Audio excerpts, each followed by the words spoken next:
Hello, everybody out there watching on YouTube, and welcome to race number 30 of Season 6 of the NNSCRA Marvel Studios Cup Series.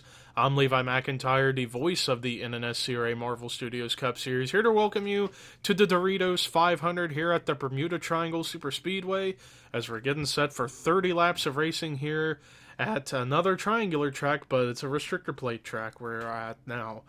Now, of course, we ran here earlier this season, all the way back in May for the Sony 500, but we're back here once again. But before we take a look at the starting lineup, let's actually look at the top 10 in points coming into the race today. So after South Carolina last week, which was a total disaster fire, Jessica Sheldon extended her points lead to 27 points over Rob Evans. Third, Jake Baskinger. Fourth, Benjamin Miles. Fifth, Anthony McCreary. Sixth, James McLeod. Seventh, Dylan Poteet. Eighth, Trent Dunham. Ninth, Caleb Kilburn. 10th, Cole Deaver. As the top 10 is separated by 99 points, pretty much almost two full races between first and 10th. So basically the top 10, it's a tale of two halves. The top 5 are within about a race worth of points within each other, and then from 6th to 10th, they're about 2 races or at 2 races behind in points. So 6 races after tonight, time's running out for some drivers to make final strides to get this championship. But let's take a look at the starting lineup. Starting in the last row, we have Tim Fiegel and Rafael Leduc. Top 10, DJ Curtis is on the pole for today. Starting next to him is James Shelley. Row 2, Anthony McCreary, Kyle Matthews. Row 3, Logan Bradley, Michael Norman. Row 4, Trent Dunham, Jake Rogers. And then row 5, Jonathan Zorline and Caleb Kilburn. Let's get the Command 2 fire engines for the Doritos 500 at the Bermuda Triangle. Drivers, start your engines!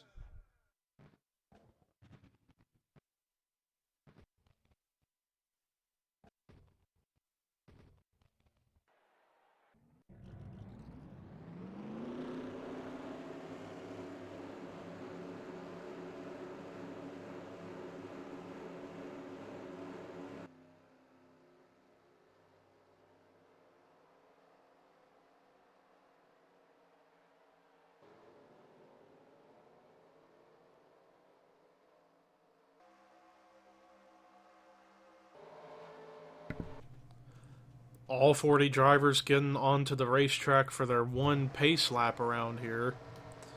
As we got quite a few different camera shots we can go to. Right here we're in spectator camera, which gives us a better view of the track itself going into turn 3 here. So, of course, with the Bermuda Triangle, it's a pretty tricky restrictor plate track, all things considered, because, well, it's triangular shaped. It's not like a traditional restrictor plate racetrack, but also it can be pretty tricky to give drivers plenty of room to try maneuver around to make passes. But of course, as typical with restrictor plate tracks, your friends are where you find them, regardless of what might happen. As we are waiting to get to the start-finish line to get this race underway. Going into turn 5, and this is a 6-turn track, because you got turns 1 and 2, turns 3 and 4, and then turns 5 and 6 as the pace car pulls in the pit road, which you know what that means. We're getting ready to go racing at one of the trickiest restrictor plate racetracks we go to in the schedule, as we're coming off of turn 6. Ladies and gentlemen, boogity boogity boogity, let's go racing.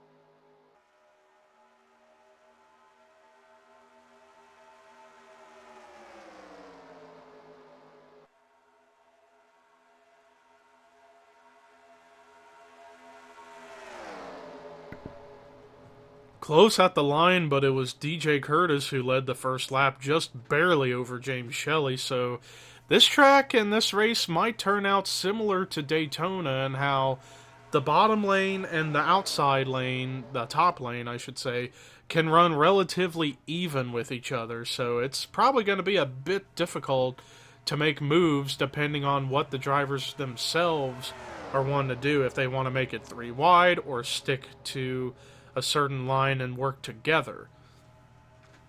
But right now, the bottom lane has the advantage right now because they have to travel less than the outside line. And right there at the line, I believe DJ led the lap again, although granted just barely though. Actually, it was a smaller margin than the first lap. So yeah, you can definitely tell James Shelley is able to keep pace on the outside line. It's just a matter of trying to get the push to go by the 4 of DJ Curtis. Right now, the closest to him is Kyle Matthews, who's also stuck on the outside line for now. But as I saw, the husband and wife couple of Melissa Alexander and Joey Parkhill, they both started well in the back of the field and have been working together to get up to the front. However, they split off as Joey Parkhill is going to stick it to the bottom. And now this time the bottom lane gets the bigger run because more cars went to the bottom. Although we might see a change up here at the front as Anthony McCrory is getting forced to the middle as Logan Bradley's getting a run on the bottom of the racetrack. Maybe 3 wide for the lead as here comes Logan Bradley. Look at the run the 90 has got, and he's going to easily go by, as now that is our first lead change of the night so far. And we're only just a few laps into this race. Still, anybody has a shot in this event as all 40 drivers are still in the pack. However, Cole Baker is about a good 4 car lengths behind Phil Parker, who's up there in 39th. But Logan Bradley led this time. Top 3 broke away for a moment as it's 3 wide, several rows deep from 4th on back, led by James McLeod right now. A lot of maneuvering around going on right now with these 3 wide packs trying to make moves to go for position. As right now, Logan Bradley still hanging on to the top spot here at Bermuda in the Doritos 500. As far as where we are heading to for the rest of the season, after tonight we got 6 races to go. Next race we have on Monday, we're going to be running the Denver Roval, which should be very, very entertaining. Then we head back to Atlanta, which should be really fun. Then Talladega, followed by a return to Lime Rock. We haven't been to Lime Rock in a long, long time. Then to California, and then, of course, the finale at Kansas, a.k.a. the best track we go to every single season. But for now, we are still here at Bermuda. Logan Bradley still leading the way, although a big change up in the top 5, as look at Rafael Leduc trying to go by himself to the bottom underneath of Bradley Zorgdragger, who I am going to announce will be back on this channel for NR 2003 stuff, but he will be one of 3 officially appointed drivers for the NNSCRA Domino's NXT Truck Series. He's going to be moving down to the trucks as a little bit of a learning curve, and maybe he'll be back in the Marvel Studios Cup Series at some point.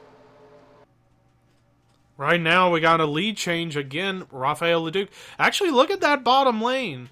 3 out of the 5 Retro Racing Enterprise cars went to the bottom working together. Leduc, Qualls, and Shelton. But Leduc got a little bit tight off of turn 4 and went up high, giving the lead to James Qualls.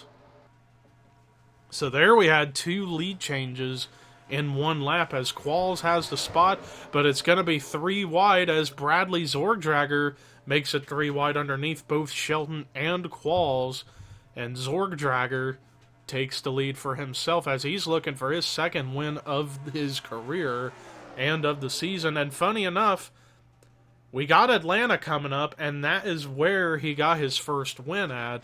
earlier this season was back at Atlanta, so it's going to be fun to see what will happen when we get to that race.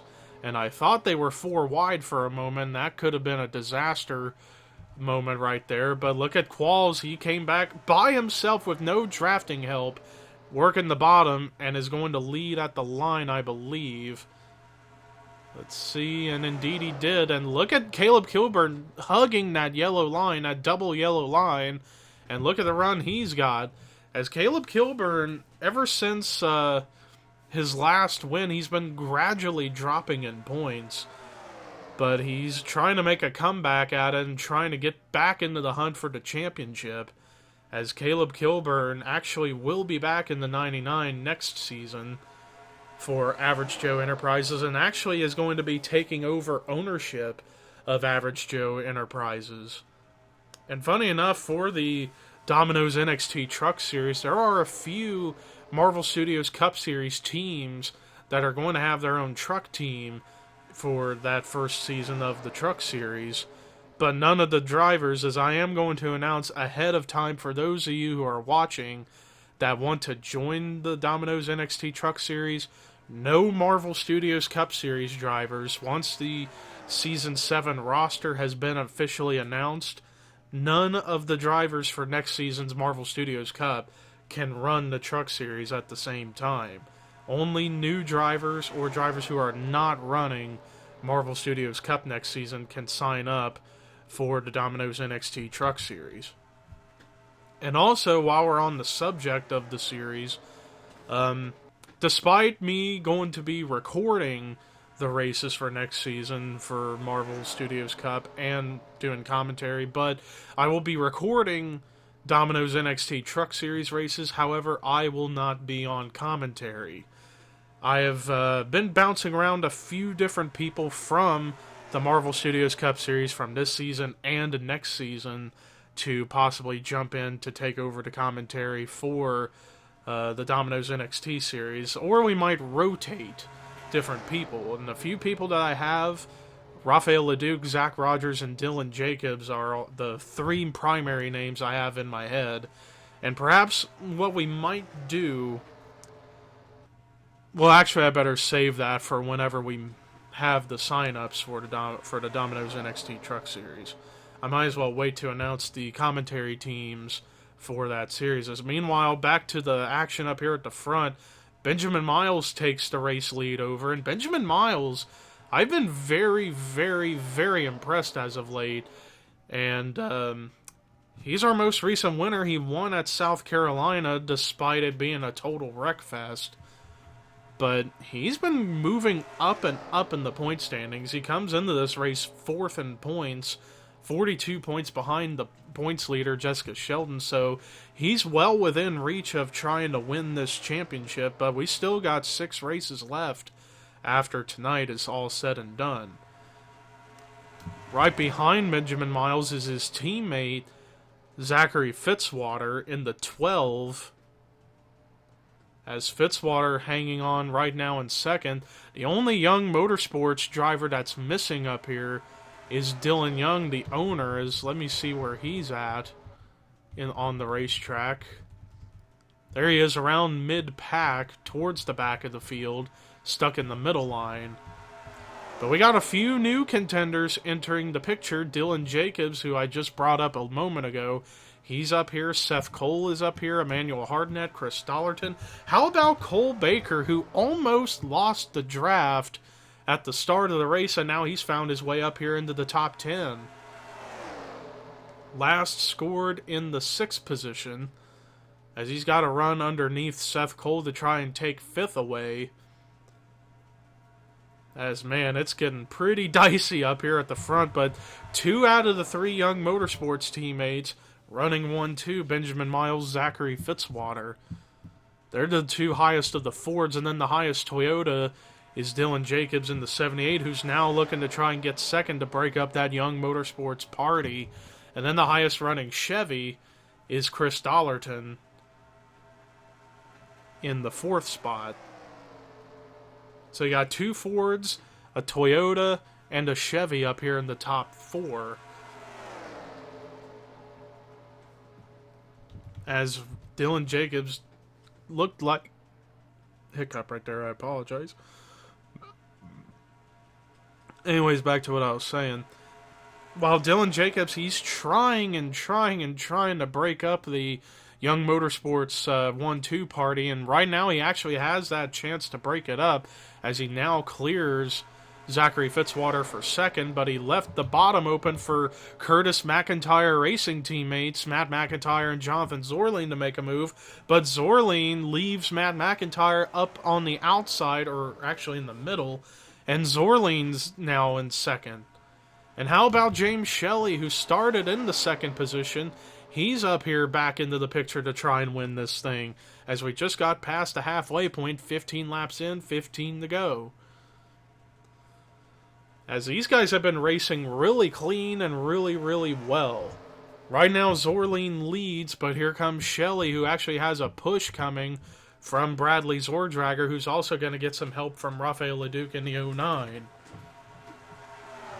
Anthony McCrory, Kyle Matthews, who were up at the front at the start of the race, they're back into the picture somewhat. Phil Parker in the 00, who had been in the back for most of that first half, he's now into the picture as well. DJ Curtis, I saw, was the 5th car in line on the bottom, trying to make a comeback and get back to the front of the field, and he started the race on the pole and led the first few laps. As right now, it's the 66 of Zordrager hanging on to the top spot on the track, and he's actually getting a big push from Rafael Leduc as they're trying to do a bit of a 2-car tandem to try and pull away from the pack, and they kind of did for the time being, but it's not going to last as Zorleen, he's got a full head of steam right behind. So now that breakaway has been broken up as now the rest of the field's back up here into the picture.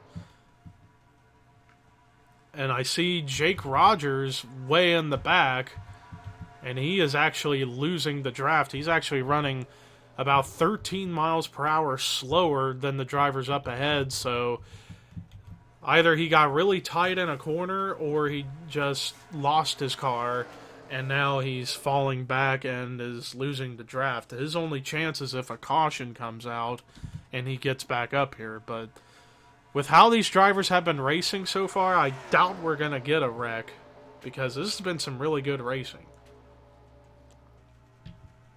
As Zordrager still hangs on to the lead, Jonathan Zorleen in the 41 trying to get back up there.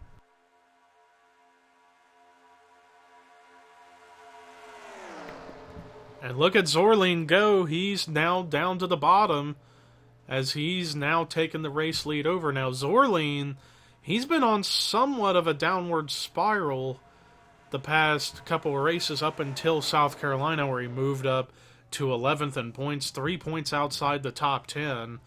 He's still had a fantastic season so far, and he still has an opportunity at potentially trying to get back into the championship hunt if he could start getting good finish after good finish and outbeating the other 9 drivers ahead of him in the point standings, or actually the other 10 drivers ahead.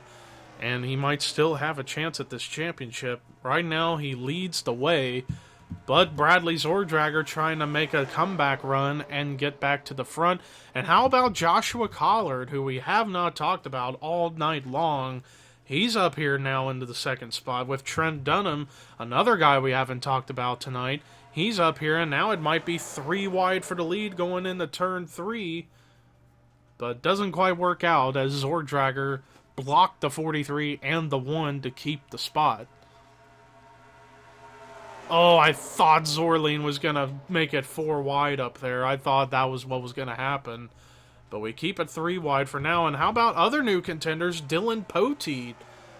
In his farewell season on this channel, he's up here in second, although it's going to be 3 wide. Well, Hartnett, he got forced down there because of Anthony McCrory, and he's still hanging on and still carrying a ton of speed, hugging that double yellow line, but it kind of caused the field to get into a bit of a cluster up here, as it's still 3 wide for so many rows apart from the top 2 with Zordrager and Poteet. But I was going to say with Poteet, he'd been starting to gradually lose spots in the point standings himself. He fell to 7th Still having a phenomenal season for his farewell in this series, and possibly for this channel. Who knows if he's gonna come back, if he'll ever come back. Same goes for someone like Anthony McCurry in the 61. Man, he almost had the run on the inside of Zordragger, but Zordragger just blocked him square right there. That was close. That was a very, very close call. As Zordragger, ever since he has taken the lead, nobody's really been able to challenge him, at least at this point. As I messed up with the camera right there. New contenders, Jay Jefferson, who we haven't talked about all night, now finds himself up here in second. And an early leader, Logan Bradley, making a comeback to get up to the front. First car on the inside line, and he's going to be able to maneuver past Jay Jefferson to take second. Jessica Sheldon, the points leader, trying to extend that points lead and try and get her first Marvel Studios Cup Series championship. She was a former two-time champion of the old Walmart Cup Series back in the day, but she's looking for her first Marvel Studios Cup Series championship.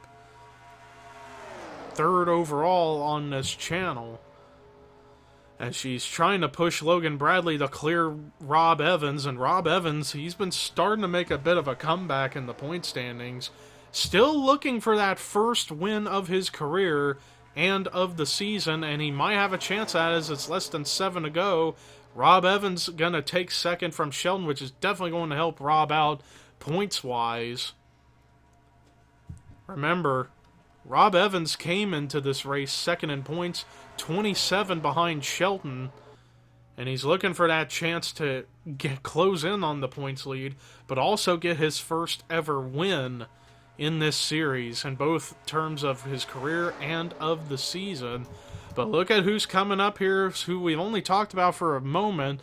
Joey Parkhill, who won back at Watkins Glen earlier this season, or actually just a few races ago, I believe.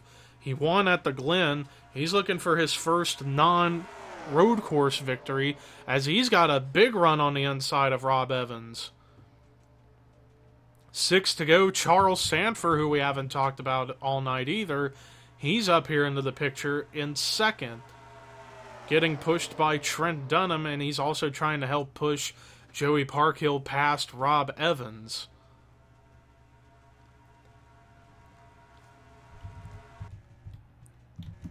And there's Jake Rogers, who unfortunately lost the draft and is more likely going to be bottom 5 in this race. In fact, who all would be in the bottom 5 right now? Rogers, Dollarton, Baskinger, Deaver, and Forbes, it looks like.